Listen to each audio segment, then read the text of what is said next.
All right, settle down, chat. We're here. Settle down. We have to just let the chat cook for a minute, you know? You gotta let it marinate. Yeah, marinate a little bit. Just bask in that ambience. What's going on, guys? Welcome into the Winners Lounge. Yeah, I mean, that was an easy win. A successful night for the Denver Nuggets. They demolish. They take care of the Washington Wizards. 127-109. We're going to talk about it tonight. I'm Harrison Wynn, joined by superstar Dev Johnson. What's going on, man? I mean, like some wins are just like easy. Yeah. Very, very easy. And that was one of those. And it feels good to be into that. Where we're not saying, hey, that was such a Nug-like type of game. You know, we have to do that. It was just like from start to finish, ass whipping. Listen to how smug Dev is, dude. Sorry, I had to check in for a flight real quick. D-line. Guys, business-like ass kicking. Just went about their business and just kicked their asses. It was great. It was great. We got a lot to get into tonight. You see the headline of our show, which Kale perfectly wrote out there. Nikola Jokic is off to one of the greatest starts to a career in NBA history. We're going to get into exactly what we mean by that. Talk about Jokic's night, another great night from the Nuggets bench, and then maybe a big picture perspective of where the Nuggets stand right now in the standings. No pun intended. But let's get to the quick 60-second recap. First of all, give you guys a little taste of what happened tonight. I'm actually really excited for this because I don't know what happened. Do you think I can fill 60 seconds right here? With this game, So my first observation from this game, the atmosphere compared to the 76ers game a couple nights ago, just completely different. That felt like a playoff game. This felt like a preseason game. So true. That was very apparent right off the bat. Nikola Jokic was great. He had 11 points, 6 rebounds, 3 assists, 1 steal, 1 block in his first 10 minutes. Definitely set the tone. The Nuggets bench played really well for a second straight game. They were really, really good in the first half. They went on a 13-0 run, end of the first quarter, beginning of the second quarter. DeMarcus Cousins was great. Austin Rivers was really good as well. Everyone was good. And then from there, Jokic just took over even more. All of a sudden, Denver was up 21 at the break. Jokic got the 1,000th point of his career. 10,000. Oh, it's 10,000th? Oh, duh. 10,000th point of his career. My God. So that was an awesome accomplishment. He is now around, 1,100 points behind Alex English for the most points as a Nugget. End of the third, the Bone Show. Really, for the first time of the game, he scored 8 straight for the Nuggets, 2 threes, and a mid-range jumper. Wizards got it down to like 18, of course. Mike Malone put back in some of the starters, but not Nikola Jokic. He only played 26 minutes tonight, did not have to play the fourth quarter. So it was really a dominant performance from beginning to end. I'll go to you first, Dev. What's just your big takeaway from this one? I think it was twofold. One is Jokic is just so dominant and such in his bag that he did not even have to play in the fourth quarter today. And it was because of how dominant he was early on, which brings into the second part. The bench unit has been different in the last couple of games. They've been carrying, and it's not even carrying the team. They've just been so steady that the starters are also now able to rest a little bit more. Jokic is able to go to the bench, and there's not going to be a lead that just evaporates completely. We haven't even talked about, that poisonous third quarter that used to plague the Nuggets every single game because that second unit has just been so good. So I think that's just my biggest takeaway is if the Nuggets can get a complete game from their best player as well as the others, these are the type of games and type of performances they could have. That was one of my takeaways as well, because after the 76ers game, it was obvious that, look, the Nuggets might not get an A-plus level game from Nikola Jokic, but because their bench is actually capable now and pretty good, well, they can still win those games when Nikola Jokic isn't the greatest player on earth. On a game like tonight, on a night like tonight, he is the greatest player on earth. The bench looks good. And, the Wizards, they're not a playoff team, although I think they're in contention for the play-in still in the East. They're not a bottom feeder either. They're kind of an average to slightly below average NBA team. And the Nuggets demolished them tonight because, like I said, Nikola Jokic was the best player in the world, but their bench is also really, really good. At least it was tonight. D-Line, what was your biggest takeaway? Biggest takeaway, number one, all the Nuggets are good. Let's just get it out of Facts. the way. All the Nuggets Absolute are good. Facts. But really, the real takeaway is that the Nuggets are rounding into form, man. Mm-hmm. They're like really starting to look like a playoff squad. Like they're looking like a team that's not just like scrapping and trying to get every, win in the standings every night. It's, we don't quite know where they're going. We don't know where points are coming from. Are we going to get a heroic effort from Nikola Jokic to save it from sure disaster? It's like, let's just go out and just beat the brains out of a team. And let's just not make Jokic play in the fourth. And, I get Bones Highland, 17 points tonight. My man is so legit. City, baby! Mob City, baby! That's a good drop. The one real takeaway tonight is that Ish Smith is an absolute criminal, and he's ruined my life. He ended with 7 points. On 3 of 12 shooting. After... I can't believe I was cheering for Ish Smith to score. And he couldn't. Shame on you. That man smoked 5 layups after getting to 7 points. I'm going to kill him. That's not a threat. That's a promise. And it's also not a promise. Take that off the internet. I'm despondent. You know what's great about that Ish Smith thing? Maybe the days of him destroying the Nuggets are behind him now. No, They gotta be. Maybe that was the curse. The curse is lifted somehow where Ish Smith is not just doing everything that he wanted, because he got to his spots every single time. It was the reverse curse. But he just couldn't get it in the rim. He stopped beating the Nuggets. Now he's beating me directly. That might be a little bit better. He can't beat the Nuggets. Now he's just I taking out all his disagree. frustration on you. Just solely you. So brutal. But just zooming out to your point, how they're rounding into form. It's crazy that they're rounding into form, and they already have 42 wins on the season. Nuggets won their 42nd game of the year tonight. Yo. It's the same number as the Utah Jazz. Ooh. They also have 42 wins. Utah's playing right now. But right now, Utah also has 42 wins. Another team that has 42 wins, the Dallas Mavericks, who are also playing right now but are locked in a tight one with Brooklyn. Dude, how are the Nuggets going to get a 50-win season out of a purgatory year? The 76ers also have 42 wins. The Nuggets right now have one less win than the Milwaukee Bucks. We've been depressed all year. Are we assholes? That's what I'm saying. Are we actually in purgatory? The Nuggets have 42 wins. They're going to win 50 games this year. It turns out we just suck. We're spoiled little children. We are is a what little you're saying. spoiled. Okay, well, that's fine. But it's also just a sliver of insight into how amazing this year could have been in an alternate universe. Oh, my God.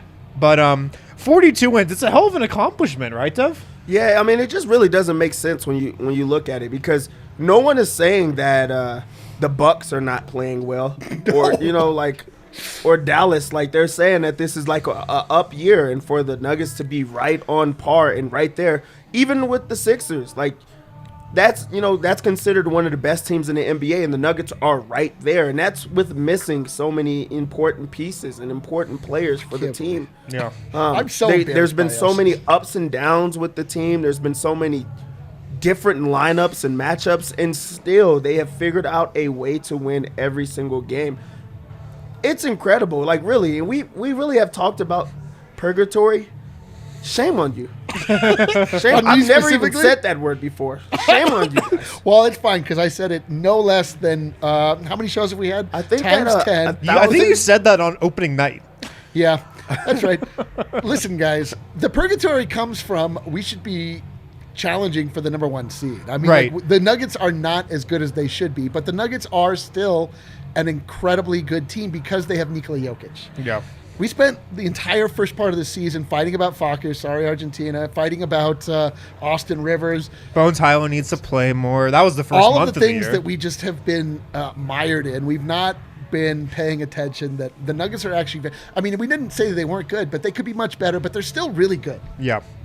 Look, I don't know if the Nuggets would have 55 wins right now if Jamal Murray and Michael Porter Jr. were healthy. That's how many the Suns have.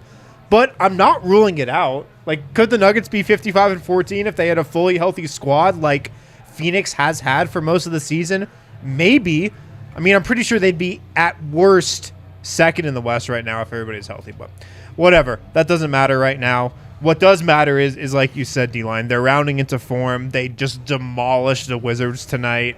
They outclassed them. If you take the last 2 nights, the grit that they showed against a powerhouse squad. Yeah. To come back being down 19 points and to have the poise, the wherewithal, the stick-to-itiveness, all of the adjectives you want to use to be able to pull a victory out when literally all of the NBA was watching, and then to roll into a night like tonight where in the pregame show, maybe I'm a pessimist. Maybe I just need to change my point of view. I was afraid we were going to get an emotional letdown. People have been saying that. Well, listen, man, just let me finish talking before you confirm. I really do. My bad.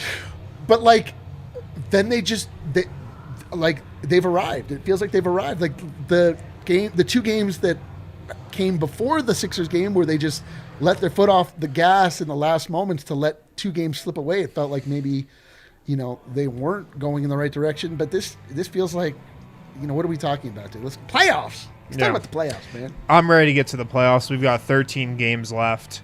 And, yeah, I think the Nuggets are in solid position. Minnesota's not giving them any help. We'll get to it in around the association, but they do have the Lakers tonight, so can't really expect them to lose that one.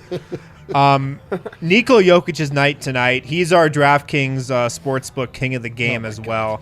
29 points, 10 of 14 from the field, 2 of 2 from 3, a perfect 7 of 7 from the line. Guys, I gotta say, I know we bitch and moan, rightfully so, about how Jokic doesn't get respect from officials. Well, he doesn't get respect from Kale. Look at this photo he chose of Jokic. He looks like he's getting beat up. Put that back up, Kale. You can't. Look at this. It looks like he's wearing a mask. That's the most effort he gave all night. Right. Doesn't it look like he's wearing like a weird mask?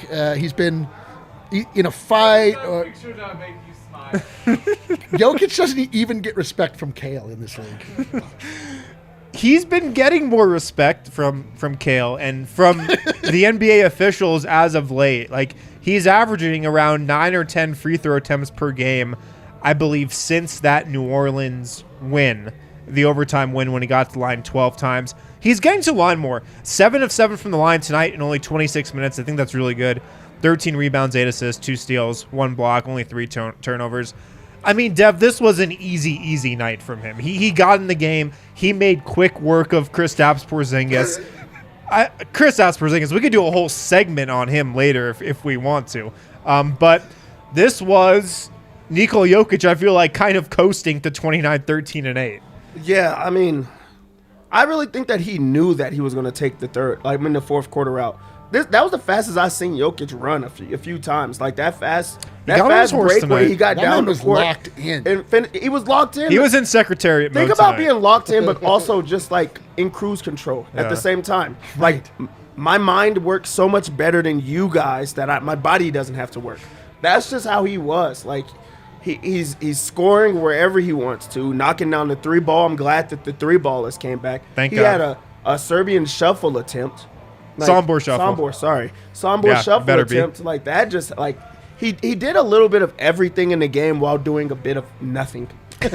Like they didn't have a center to slow him down. They didn't have anybody to stop him. He's just like, I'm going to score every single time. And then also I'm going to get everyone else involved. There was a few, just plays where they just kept it extended, just passing around. Ball was back to popping. And it's because the best player in the league right now, the MVP in the league, is willing to pass, willing to get everyone else involved.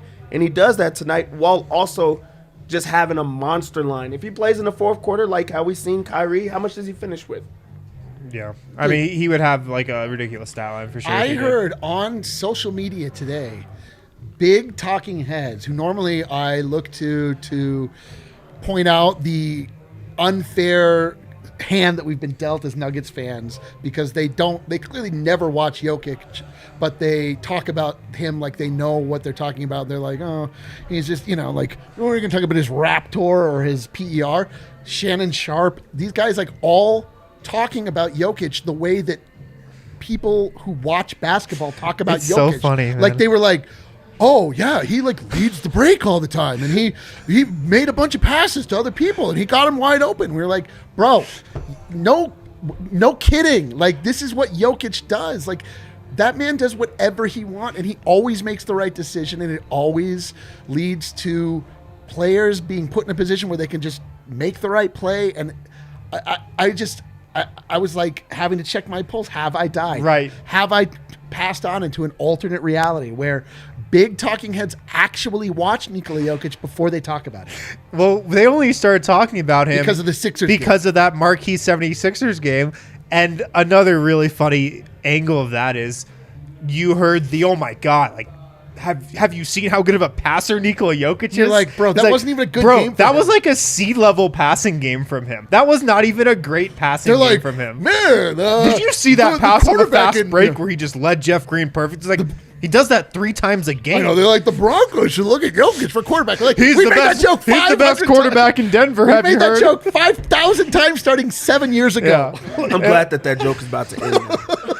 With I know, Russ man. news, that joke ends, right? No, he's still the best quarterback. Yeah. I know. Dev's a brand new Broncos fan. He doesn't know how it goes. It's fine. Tonight, though, I was thinking that the game of basketball, he's totally mastered it, and you watch him play tonight, and you almost think to yourself it's too easy for him.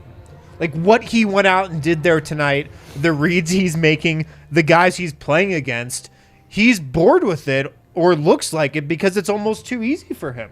I know. You know? I feel like watching the game tonight, I felt like Jokic probably does while playing the game. Yeah. I was like, well, we're going to win this one. I just like went and got a soda, got some gum. Yeah. Was talking some smack, like looked up every now and again. Like it's just like, I'm just going to dish off to the fellas, let them handle this one. It really does look a little too easy. Like, you go back to, like, the old legend type stuff, like where Larry Bird, they say, plays a full game with only his left hand.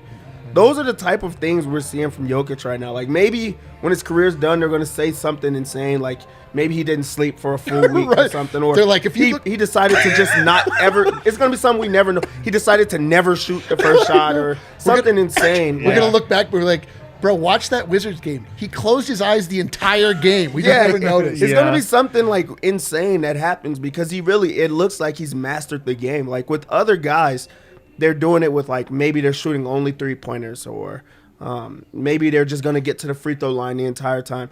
He just opens up everything. So it's no way to scout him, no way to slow him down because the floodgates are open. Every single thing he does on the court is an option to score. And that just has to be like depressing to be the guy that's guarding him. Who defended him tonight? Well, it was a committee of players. It was Kristaps Porzingis for 23 minutes. Too small, literally 7'3". Yeah.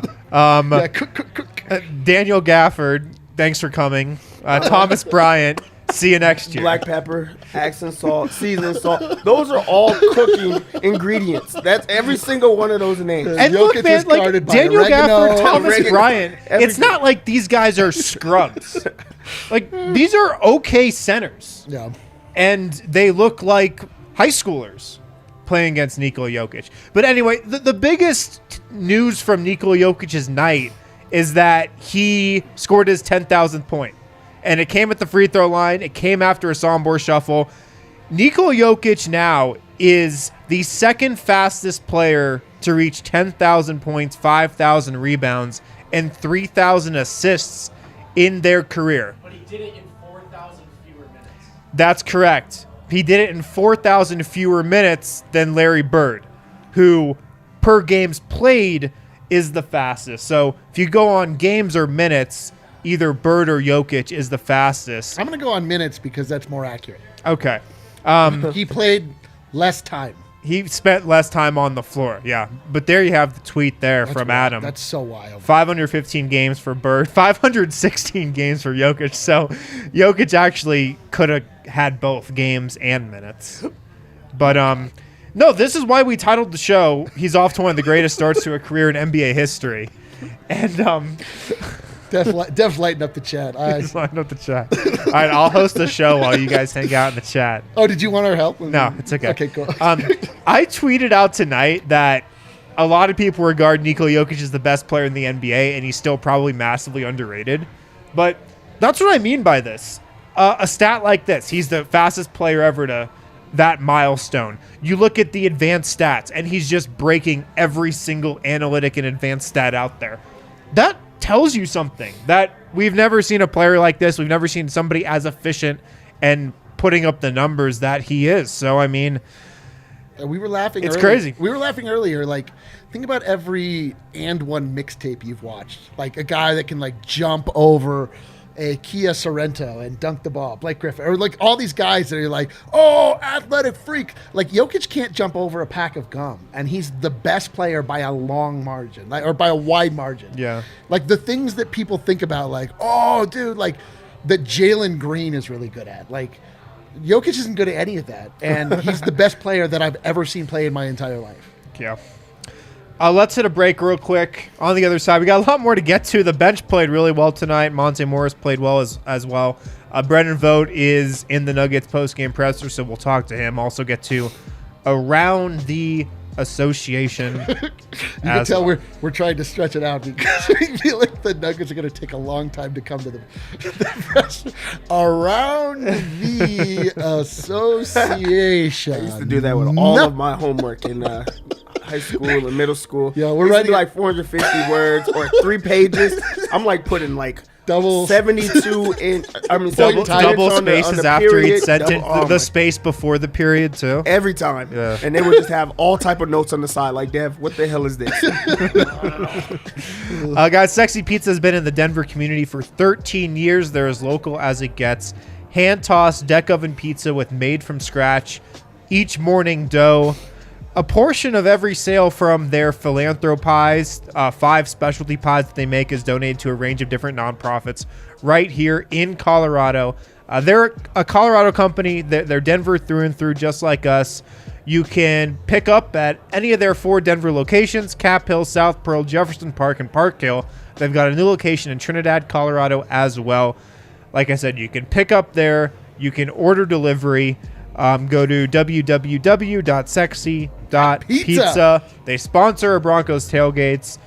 Awesome. We love Sexy Pizza. Great pizza, of course. Great salads, great sides. And those tailgates are going to be lit AF. Oh my God, man. They're going to be so smug. Lataf? Oh, the Smugcos are in and they're here to stay. Absolutely, absolutely. Also, our next partner, they've got a product I use literally every day. I started taking Athletic Greens because I wanted more energy. I wanted an optimized immune system, and I also hated taking pills and vitamins. Athletic Greens is an awesome solution. It's a green powder. You just put 1 scoop a day. First thing you do when you wake up, in your bottle of water, you down it, boom. You go on with the rest of your day.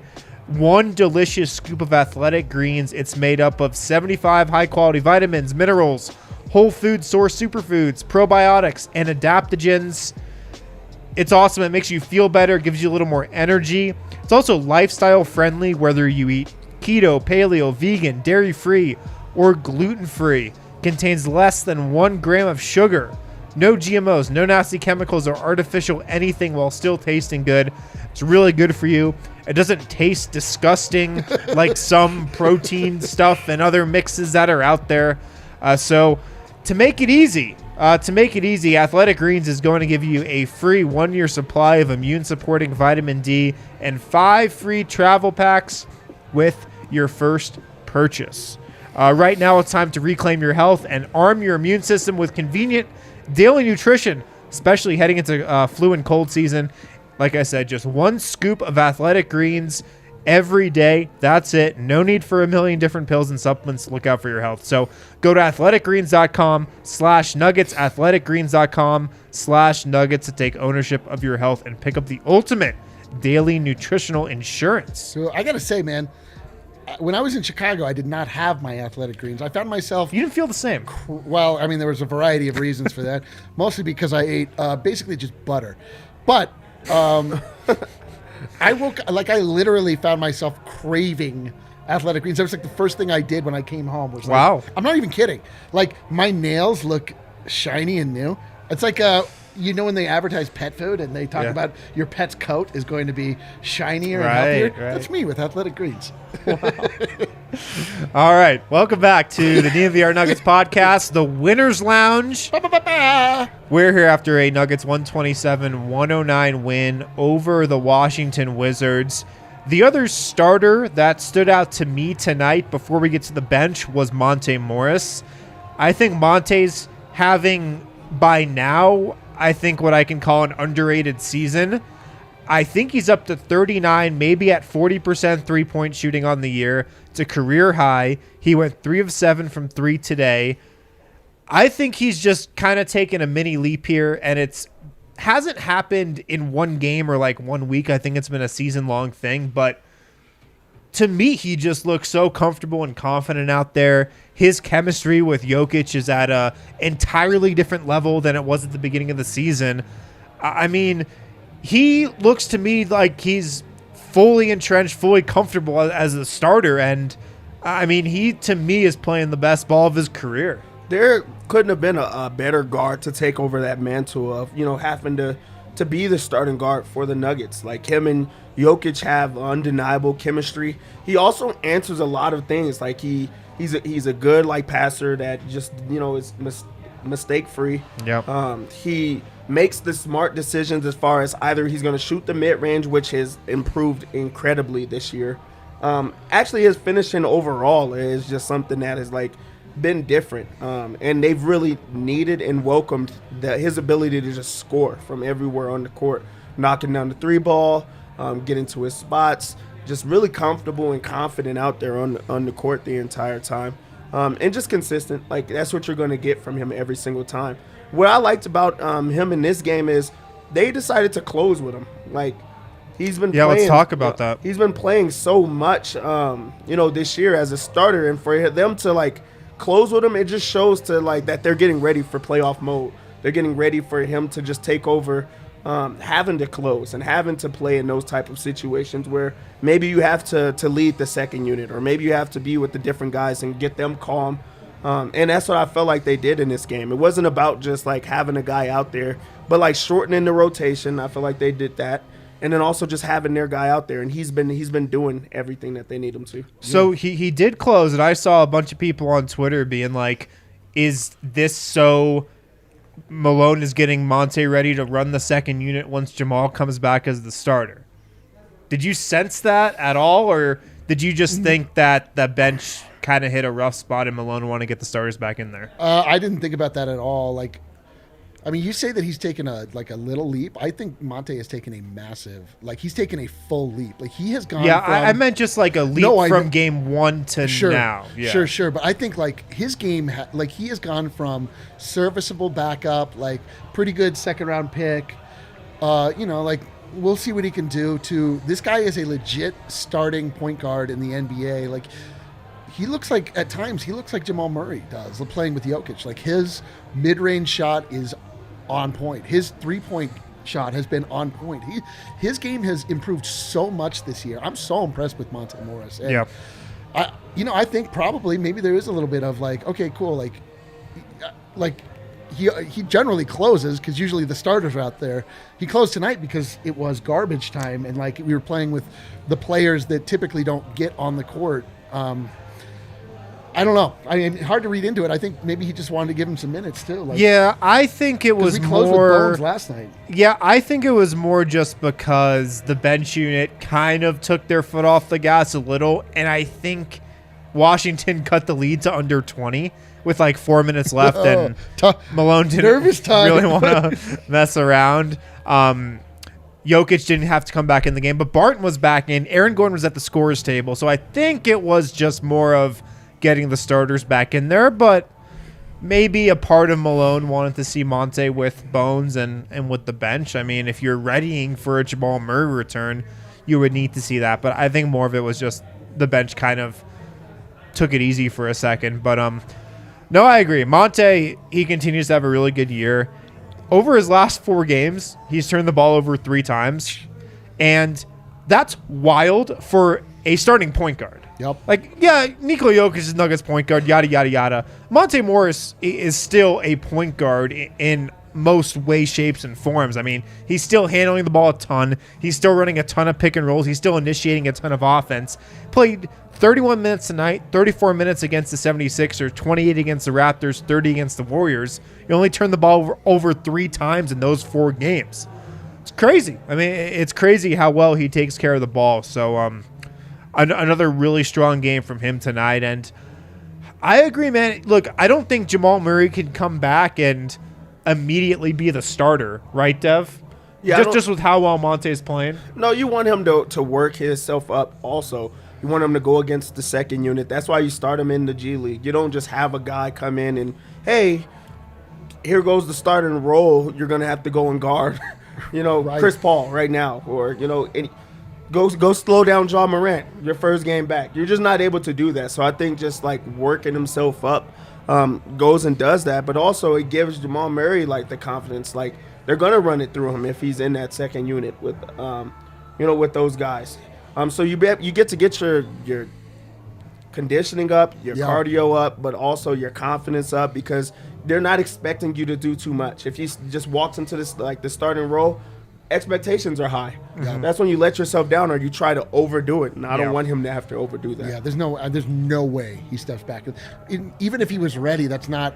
We've seen anytime a starter is hurt, save Jokic. And they come back, like they always spend time on the bench. They always like work their way back in. That's just his MO. That's definitely what's going to happen. But I just quickly again about Monte Morris, like the craziest thing about him is that he played 4 years in college. Yeah. And he's not a young guy. And it's weird that it's not weird. It's remarkable that he's still improving to this degree. Like typically, somebody that has been already playing for so long, like you would have expected them. We'd seen all that they had to offer. Now it's sort of like, can they stay healthy? Can they stick around in the league? Like Monte is still improving, which is amazing. It's just another aspect of what's so awesome about this Nuggets rise and how they built this team. We've watched Monte Morris go from second-round rookie, played his entire rookie season in the G League, to a backup point guard, to a really good backup point guard, to now an adequate starter, and he's still getting better, and we've just gotten to watch him this entire time, and it's awesome. He is, the fourth longest tenured Nugget? Will Barton, Nikola Jokic, Jamal Murray, Monte Morris. How long is a mayoral term? He's been the mayor of Chopper Circle, Mr. Nugget. Yeah. He's not giving that title up anytime soon, even though Bones making a play. Bones wants it really badly. The best Bones tell. can hope for is Mr. Nuggets or the Brothers Nugget. Yeah, you can tell Bones really wants Mr. Nugget. Like he wants to be a rising star. He wants to make the playoffs. At night? He's like, he wants to be Mr. Nugget. Nugget? Yeah, like these are the things that keep him up at night. He's like, he's in the lab working on his jumper, working on his moves. He's also just on social media working at becoming Mr. Nugget. Dude, I just can't wait for the tweet that Bones sends out when it finally he's like, Mr. Nugget! Emoji. Like when that happens, he'll definitely. He'll probably be in the bar for a formal ceremony. Dude, the coronation of Mr. Nugget. That'll be a fun day. The bench was also really good tonight. And you just look at the box score. 4 of the 5 main bench players scored in double figures. DeMarcus Cousins had 14. Bones had 17. Austin Rivers had 13. Brim Forbes had 10. JaMychal Green, the only bench guy who didn't hit double figures.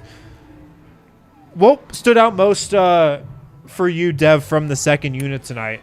Just seeing Bones and DeMarcus Cousins get themselves going. Yeah. And also both of them are happy. It's not like they're fighting for the ball or, having to figure out who it is that they're running the offense through. It seems like they just kind of have an understanding like, okay, I'll set a screen.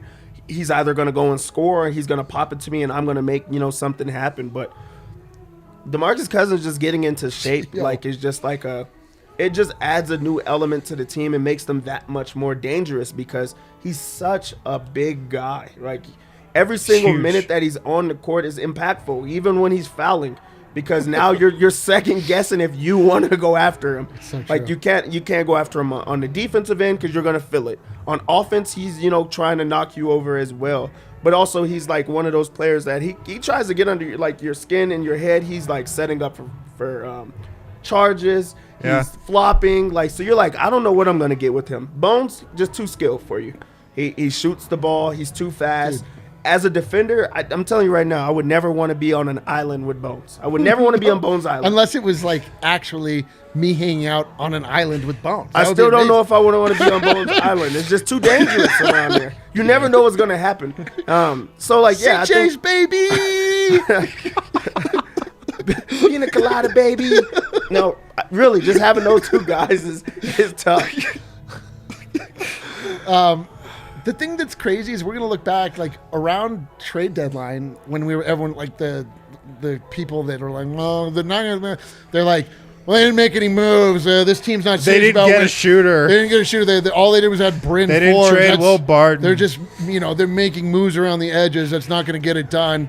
And what they did was they added Boogie Cousins, not through trade, just through good old fashioned picking him up off the waiver wire, essentially. And that's going to prove to be the difference. That is when the season turned around. It's when we got just a big guy.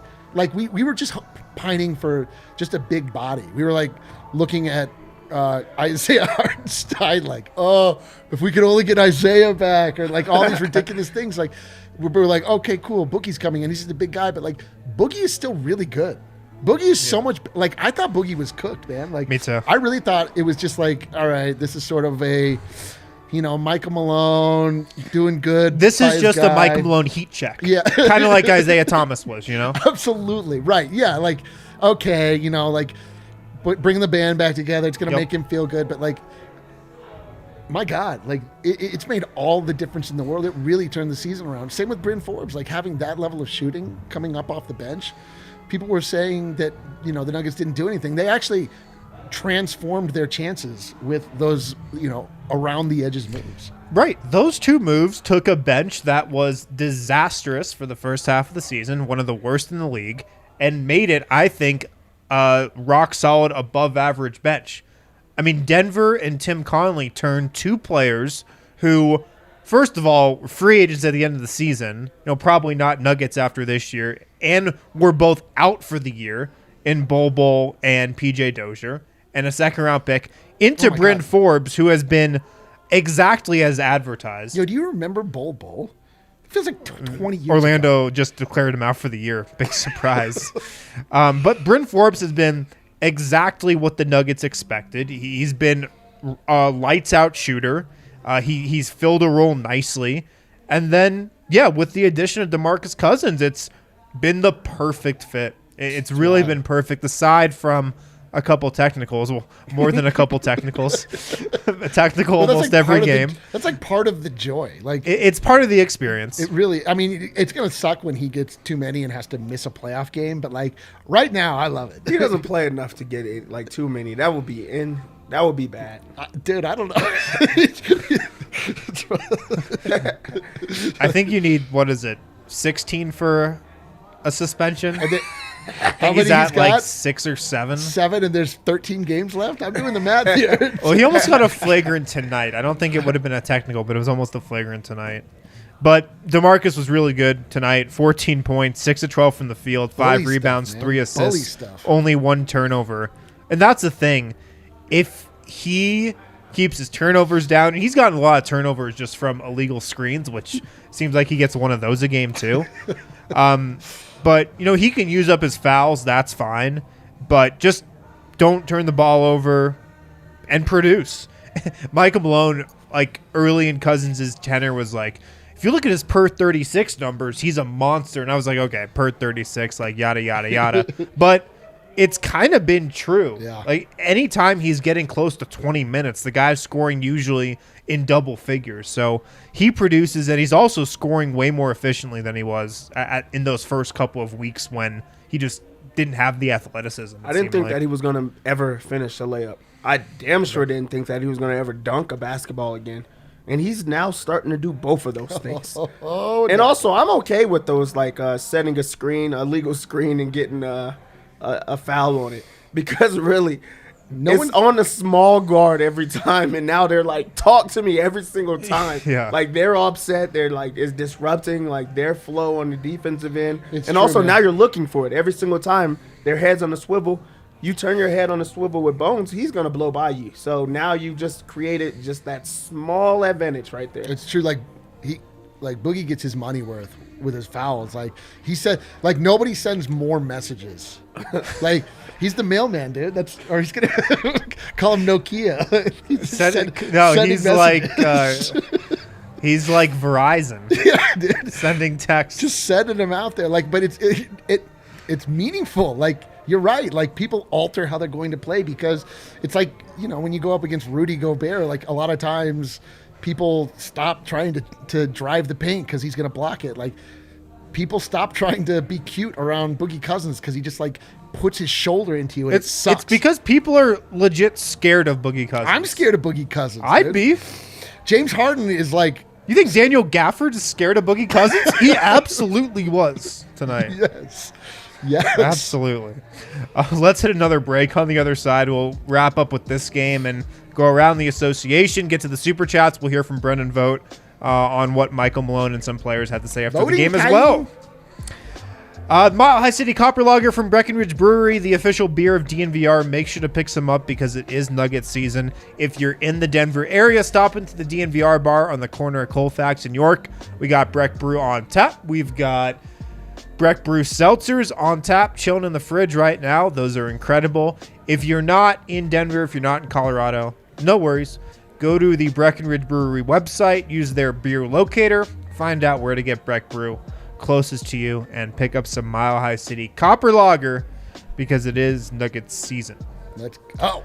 We've also got the tournament going on, the biggest tournament of the year. There's only a few days left to join in on all the action before the first team tips off this Thursday. We've got the big game. We've got the big tournament. Oh, baby. So big, dude. Yeah. Big time.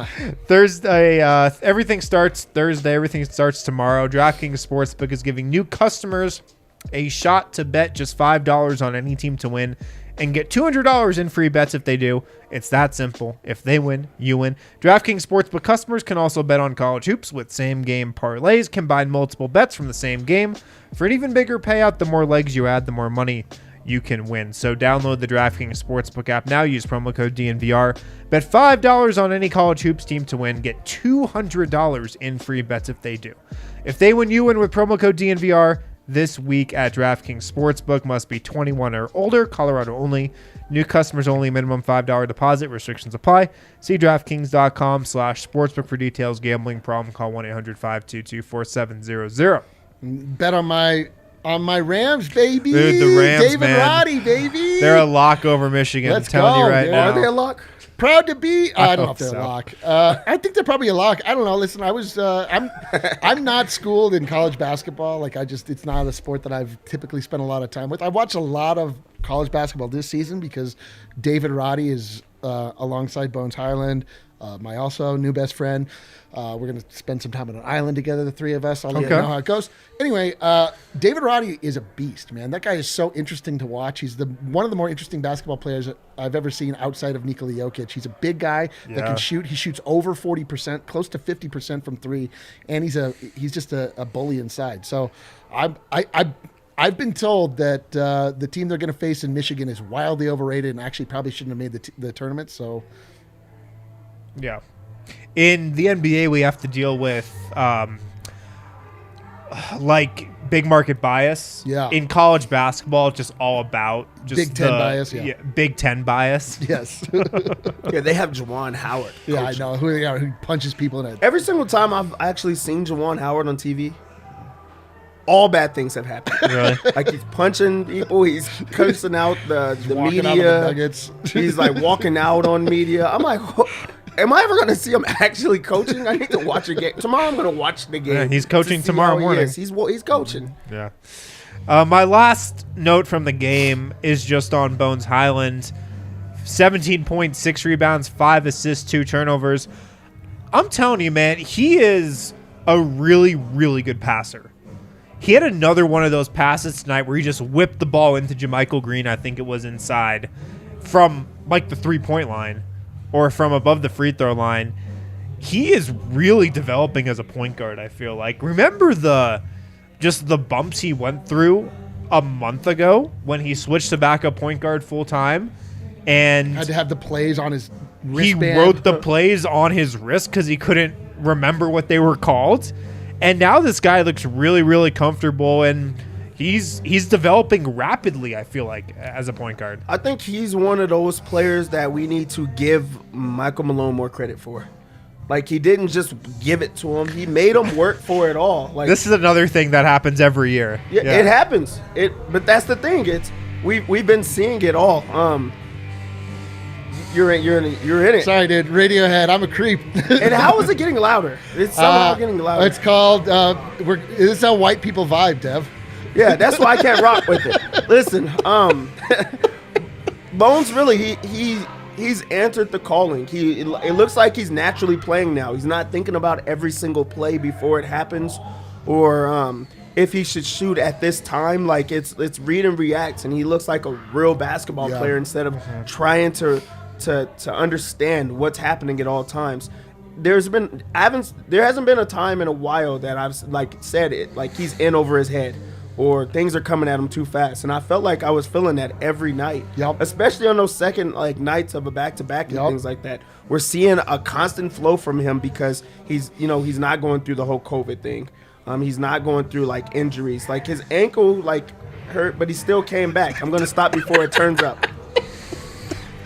Oh man, Dev, you could have used that crescendo to make a really hard end to your point. Bones Hyland is such a hooper. That man is fearless to a degree that I've never seen for a guy of his stature at this stage in his career, and his fearlessness is what powers all of his play. He's not scared to pull up from 40 feet. He's not scared to drive the lane and pass the ball with authority.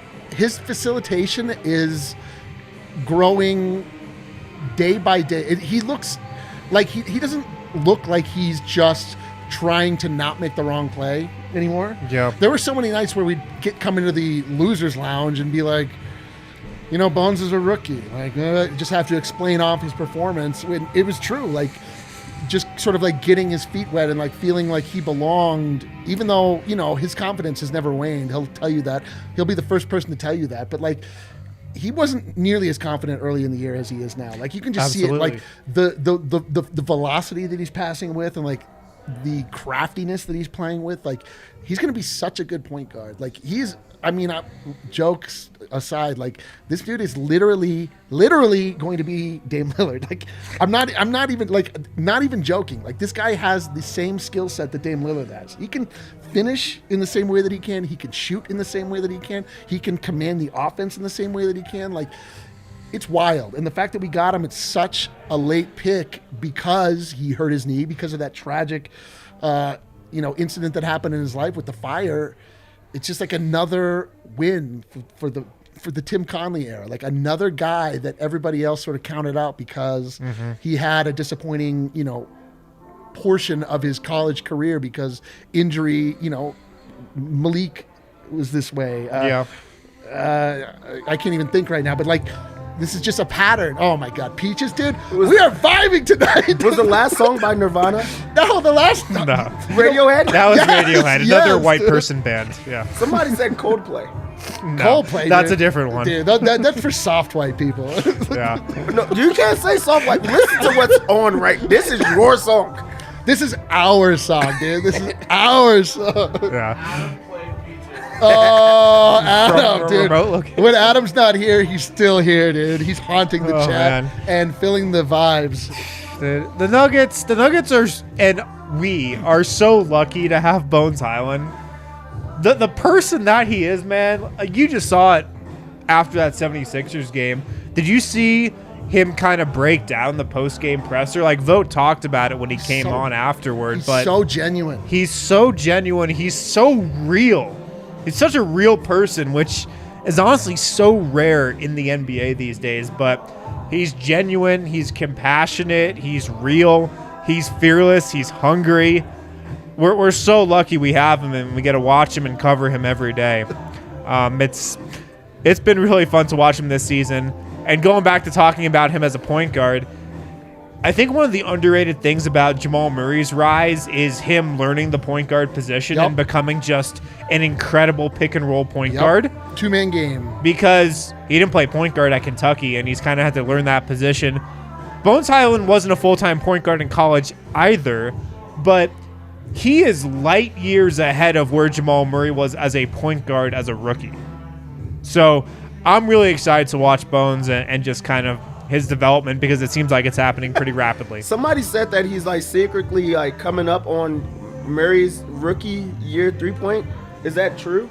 Oh man, I don't know. That's wild. Because I feel like how he's missed so much time. Right. I gotta say though, Murray was Yeah. not impressive out of the gate. Like, Murray, he honestly, took I a said long this on time. yesterday's show. Jamal Murray played a very similar role to the one that Bones Highland is playing this season. Backup point guard, and when he's really hot, like, yeah, he could close a game. But it's a very similar role. Oh man, dude, I get my peaches out in Georgia. You know that about me, dude. The vibes are so right now. I don't even know what to do. We were bored by a victory. It was like such a dominant performance that all of our minds started skipping forward. It's been just a dogfight this entire year. Like, reading where we are in comparison to the other teams that we looked at, like, oh man, the Bucks and the Jazz. I can't believe it. Like, it just is. It's remarkable, and the best is yet to come. Some would question if we're even in purgatory. Some would question that. We're in purgatory because we could be so much better, I but know. it's like we're in like a cushy purgatory. We're like in a like a Holiday Inn Express. Life's not bad in purgatory, it turns no, out. not too bad. Not too bad. All right, let's get to some super chats. Saw a bunch of these roll in. God, my eyesight sucks. I can't read what this screen name It is. says, let's see here. Super chat. Does Bones have a deeper bag than Jamal? Does Bones make Mr. Nugget does expendable Bones in a make trade? Mr. Nugget expendable in a trade? Bro, this is a wild super chat. Yeah, this is a great super chat. Does Bones have a deeper bag than Jamal? I think so. No, dude. Jamal scored 50 points No, multiple times. bag. We're talking bag here. But I'm saying, like, that was a result of a massive bag. Was it? Yes. I don't know. I got to go to Dev He's- on this. Think about the 360 layup, like all the things that Jamal did. Yeah, but that was him opening a level no one has ever seen. Yeah. I think Bones has a deeper bag. I think so, also, too. you want to know why I Think know so, it? too. This is Before wild. the season, I mean, when the season ended, they said who has like the best handles on the team and like best control and stuff, and everybody. Remember, they was like running into like it was like the preseason stuff.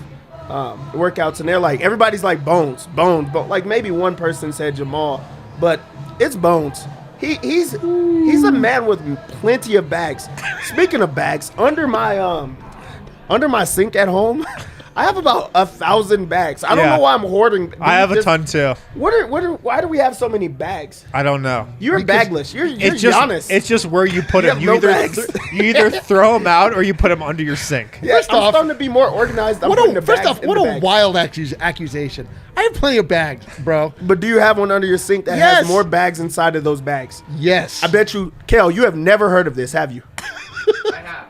Do you have that under your sink? We all have bags, What is Dev. there more of in this world? Bags or doors or wheels? Well, we've entered. Bags and bags. More than doors and wheels? No, I think There's a lot of bags. dude, but bags have fallen out of fashion. Now you have to pay for them 10 one by cents, one yeah. at the grocery store. Okay. Oh, okay. Bags. Let's move on here. Does Bones make Mr. Nugget Oh expendable yeah. in a trade? Yo, that's wild. That's a wild thought. No. I don't think you want to trade Mr. Nugget at this point in time. Does he make him a little more expendable? Yes, of course. But I still don't think you're trying to move Monte Morris. That would be bad karma. Yeah. I think Monte Morris might be more valuable to the Nuggets than to some teams. I don't know. No question. Super chat. How about Tyler that, Peters? action hitting Jokic on a drive to the basket for the sexy finger roll? More of Really? that, please. That was the play where he Yeah. ran full speed. Oh, I've yeah. never seen him move And like so that. graceful. They did it twice, actually. I haven't seen that. And also, it's good to see that action. Good observation. That action was great because he's moving full speed. We're Yeah. used to seeing him slow it down and try to do it. But for him to get him moving, now the defender has no fucking chance at all Nothing. to slow him down or to just defend it. So I really do hope they start doing a little bit more of that. Yeah, when Jokic's a running start, he can usually beat his guy off the dribble into the rim. It's so wild too because Jokic you think of as like a lumbering sort of like guy that relies upon his arms, his space octopus tentacles, but like when he gets moving like that and actually goes into that sexy finger roll, Yeah. he's like really surprisingly graceful. Well, he's so fluid.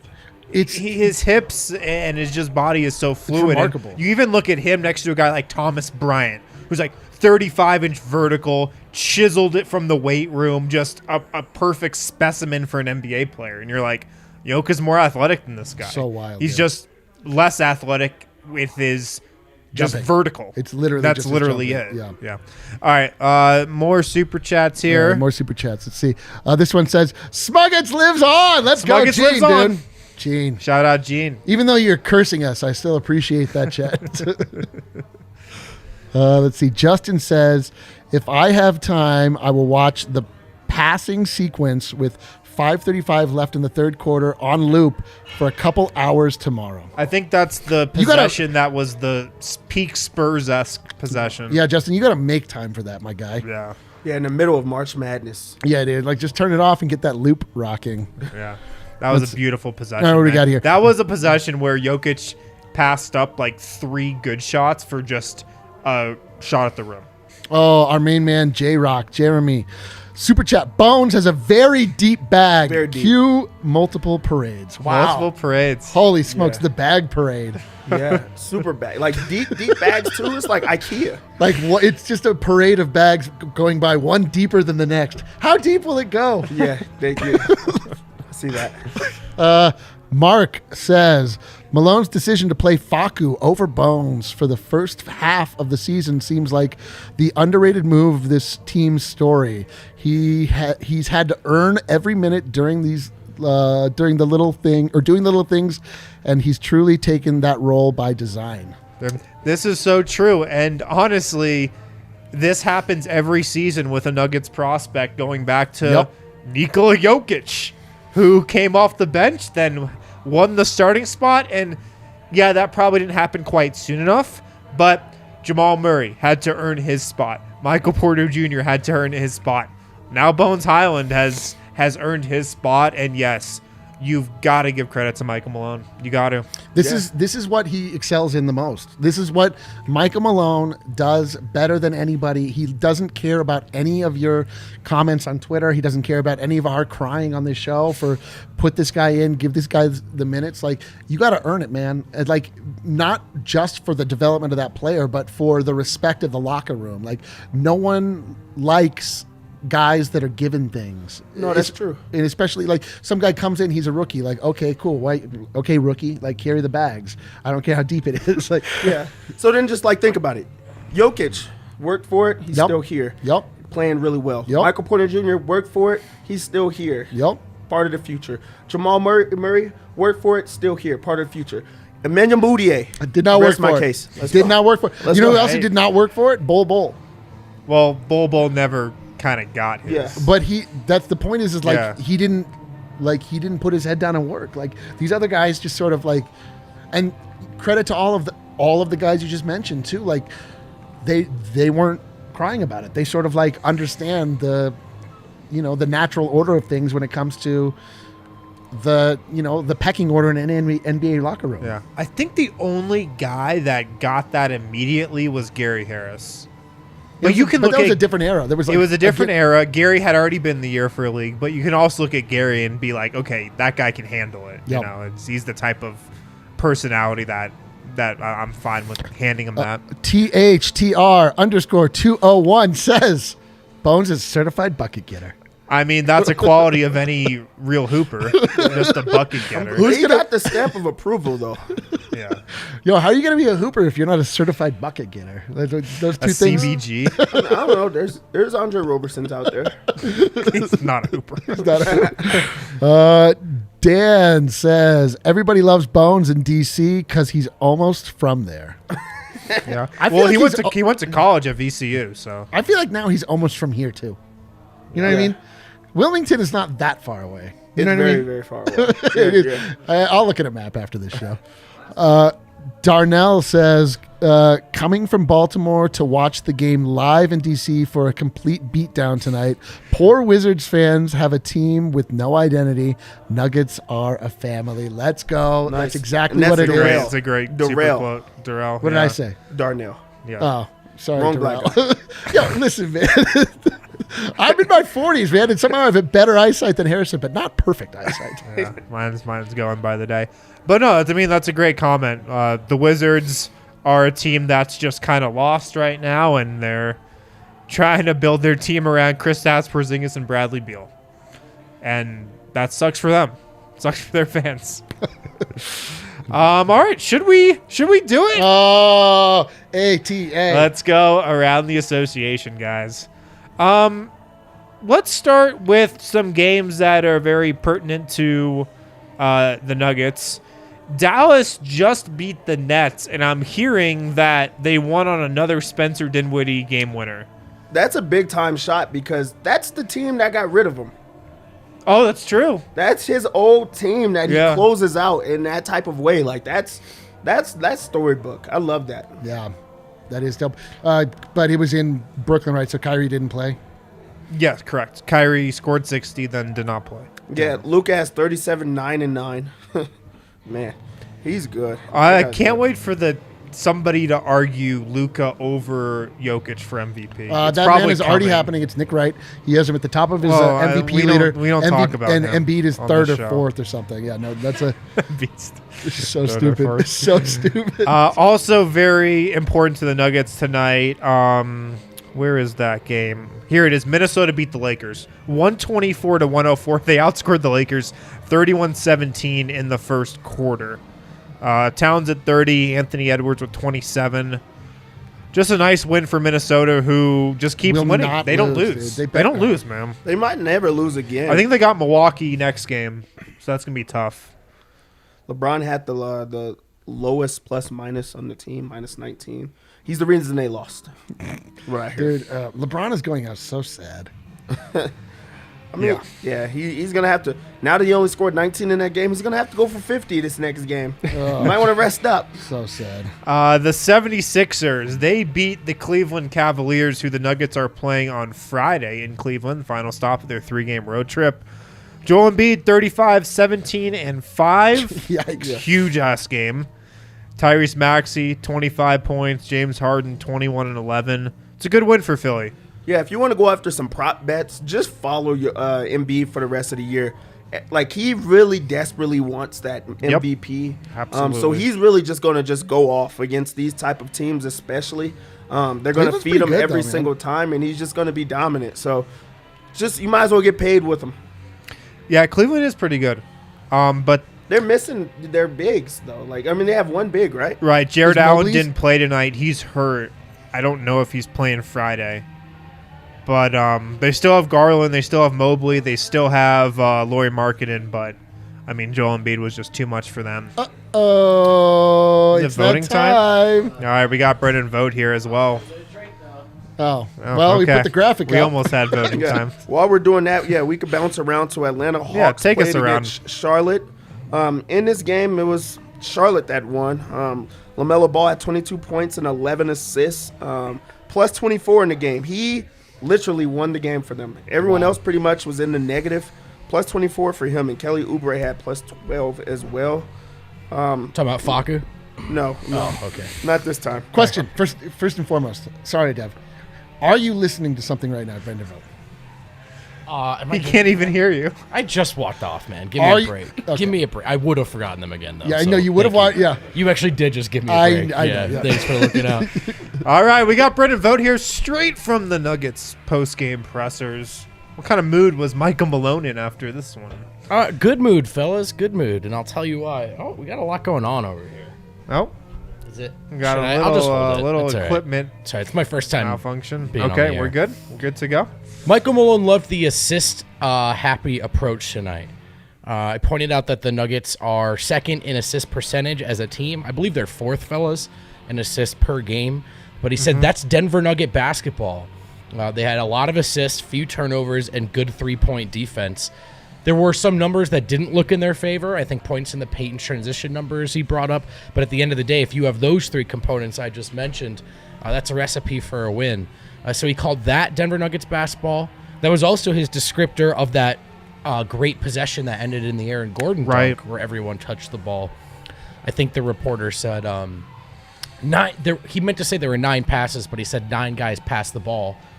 Malone liked that. He said, yeah, well, first of all, there's only 5 guys on the court, so I think your math might be wrong. That is correct. Only 5 guys on the court. But he was in a playful mood. And he did say about that assist-happy approach, for me, that's the best way to play and watch the game.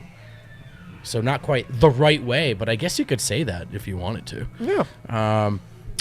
On leading wire-to-wire and resting guys, he said, yeah, it was great. And then he revealed that Jokic's back was tightening up a bit. So he would have played him if he needed to in that fourth, but he was thrilled that he didn't have to do that.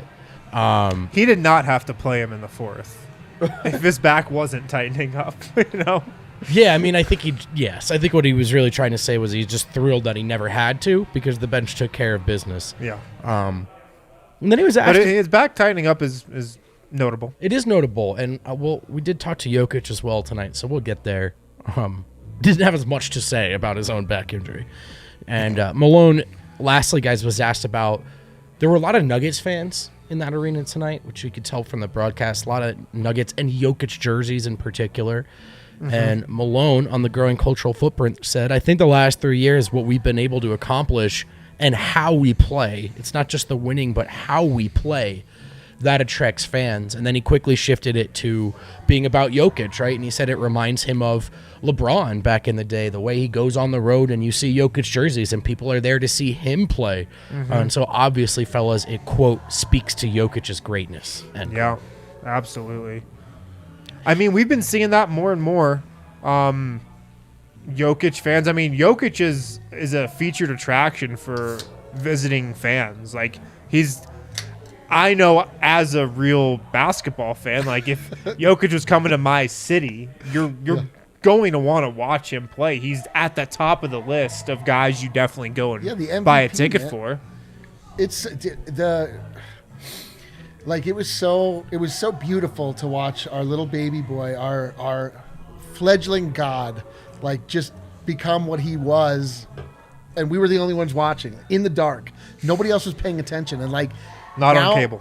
And now, like, watching it, like, him starting to get the love that we know that he has deserved this entire time. It's, like, both super inspirational and awesome, but also, like, makes me, like, a little, like, my favorite band is getting too popular. You know what I mean? It is starting to feel like he's turning into the Black Eyed Peas. Yeah, like Stephen A. Smith does a segment on him, and you're like, okay, on one hand, we asked for this. On the other hand, let me do it, dude, because you are just talking up there. Yeah. We also heard from Austin Rivers, podium game for former Wizard, ? He played Rivers? a season with the Wizards. I think he did, because he took the podium and he said, DC, what's good? Austin Rivers loves a microphone. He's like, DC, baby, District of Columbia, baby. Call that a callback in the business. On Bones Highland, Austin Rivers says Bones has a big heart. One thing I love about him is he just goes for it, and that's a guy that you let him go out there. He said other younger guys who might come into the league with that approach, I'm a killer, I'm going to go out and I'm going to go do my thing, and then it doesn't work out, and they sort of withdraw a little bit into a shell. It's hard in the NBA, but not Bones Highland, who just goes out and goes for it and does his thing. And he says you just let him go out there and do it because he always means well. He tries to make the right play, and he knows how to fill it up real quick. So High praise for Bones from Austin. Nice. Austin also spoke about the inconsistency for the second unit, particularly the lineups that have been in flux. And again, this is true regardless of who's been in there. It has been a game of musical chairs until lately, and Rivers lauded the team's ability to stay locked in and all the guys who stay ready. Talked about guys like Davon Reed who are out of the rotation but still preparing and ready to go every night. And he said this quote, which might have been my favorite of the night: our whole team has been exemplifying professionalism this whole season, honestly, which is why I think we're one of the better teams in the NBA. And we have started to pick up that baton a little bit and talk about this on this show. A little less all just Jokic love and more, hey, how about this group's effort, right? Yep. They could have folded. They could look like the Lakers do this season. But they've all just sort of stayed ready to keep their heads up, fight to keep their heads above water as a team and to be ready for those minutes whether or not they know they're coming. Yep. And Austin on Jokic is the MVP. We call him that because we know he is, whether he gets it again or not. He doesn't, though. I don't even think he cares, which we know is true. We then spoke to Jokic, who was asked about that assist-first approach. and if it's the best way for the Nuggets to play. And he said, I mean, to be honest, it is the only way. And I think he was really trying to say it's the only way for us to win. You know, he condemned selfish basketball, but particularly for that group, they get into trouble when they go down that path. But this way, playing the right way, playing for each other, is what yields wins for the Denver Nuggets. That's the way he wants to play. On his back, a particularly unhelpful answer, he said, it's good, then waited a second and said, hopefully it does not become a problem. And then pressing for more information, Mike Singer cited Malone's comment saying he said he had to sit you and he was glad he didn't have to play you in the fourth. And Jokic just said, thank you, coach, with a question mark at the end. Yeah, you saw Jokic at the end of this game. He was sitting on a medicine ball on the baseline. So it is something to watch. I mean, I do think it's something that happens for bigger guys towards this third of the season. But again, we don't expect his workload to get particularly lighter anytime soon, even with the potential return of those guys. So definitely something to monitor going forward. For what it was worth, Jokic did not seem concerned. Good. That's it. That's what I got for you, fellas. All right. You got any thoughts on the game at large that you want to share? Just how great it was to follow up that really tense kind of playoff-like game with a really composed and balanced effort. And maybe not everyone got in on the scoring act tonight, but everyone got in on the assist party. And the Nuggets led this one essentially wire to wire. So the best possible way to follow up that game, not just for them, but also for us, right? Who just needed an easy, fun one online. And we got it.